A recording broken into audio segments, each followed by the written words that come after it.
Hey, what's going on everybody? My name is Will and this is Climate Kayaking Conversation. And I want to share with you today how I do all of my video recording out on the water and for the project, and what you guys can do to do any kind of recording for you while you're out on the water.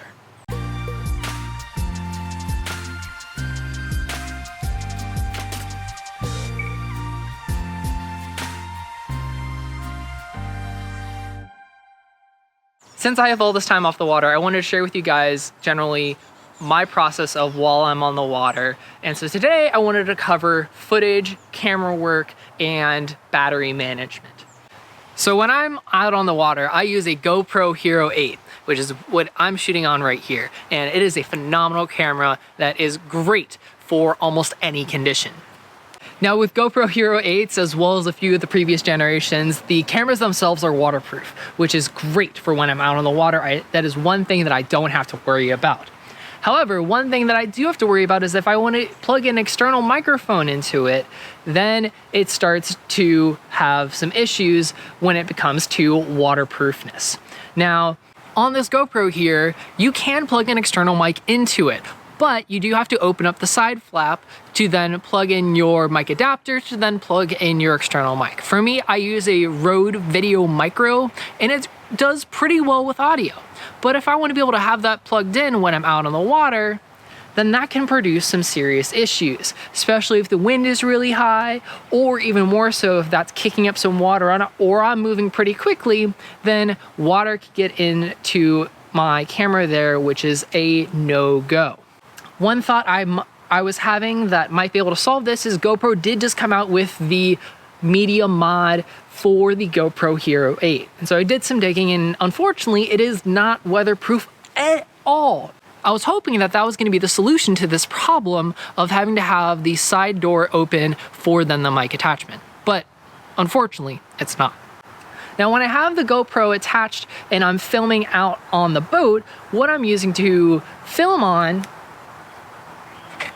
is this Railblaza star mount attachment system. That it's got the screw base here that I have on then the bottom of my camera here, that this then screws into the bottom of that, and then that goes on to the boat. Now if you guys want to see how I installed the star mount system on the boat here, go ahead and check out this video here so that you guys can learn how I have my system here.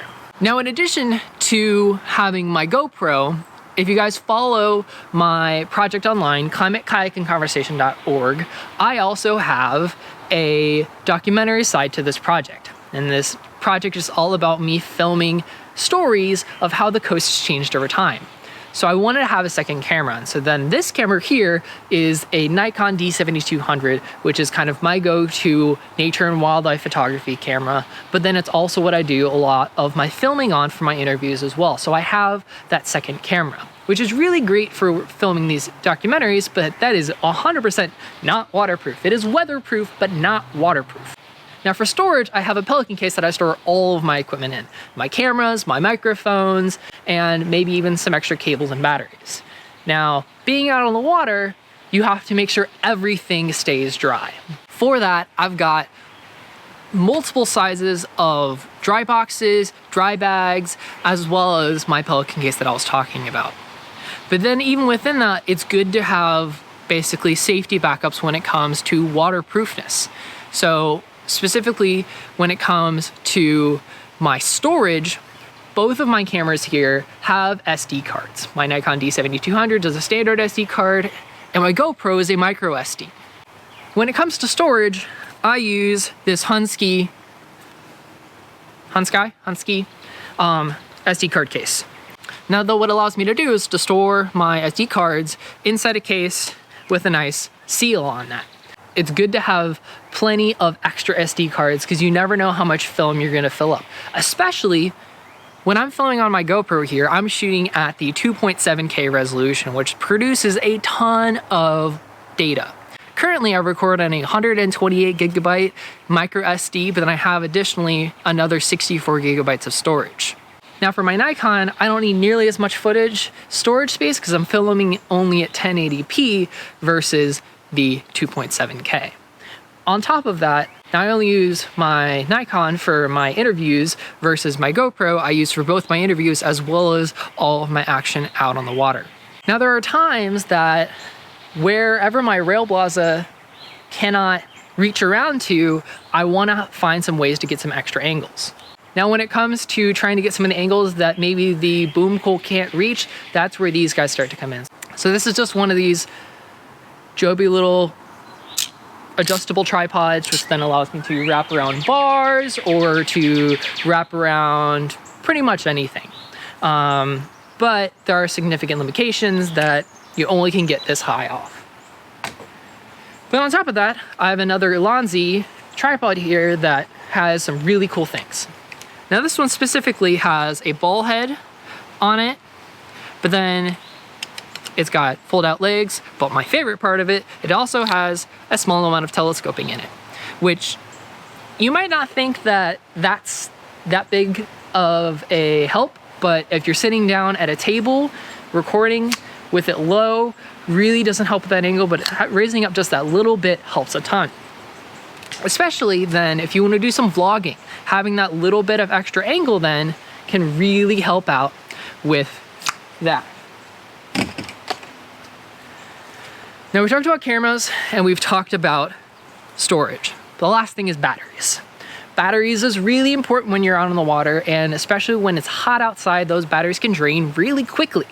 So for me, I use 2 batteries for each of my cameras, and I probably should get even more for my GoPro here. For those batteries, it's important to then keep them charged. I tend to go through 1 GoPro battery every day or 2, so it's nice to have a backup one charged at all times.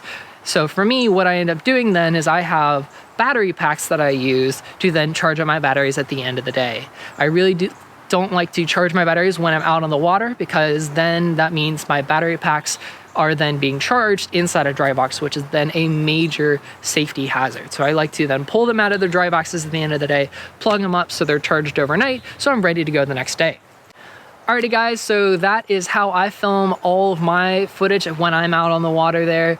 If you guys have any thoughts about how you do your filming out on the water, go ahead and drop them down in the comments below. Or if you guys have any suggestions about other ways I could do my filming out on the water, please go ahead and drop those down in the comments below as well.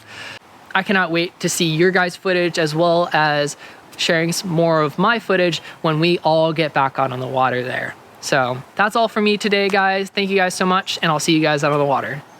Oh, hold on. One last thing I wanted to do before I finish this video, and that is I wanted to do a huge thank you and shout out to Alex over at Ignite Life and Ignite Films. He is the guy that hooked me up with all of the video and audio equipment that I've been using for most of this project. So huge thanks to him and to his crew that puts all that awesome work together. If you guys want to see more of Alex's content, you can go ahead and I'll link to his channel down in the description. He does a bunch of event videography and a bunch of product work, and he is breaking out into doing some really awesome stuff. So go ahead, go check out his channel, check out his website. He's got some sweet swag out over there. So now I'll finish the video. Thank you guys so much for watching, and I'll see you out on the water.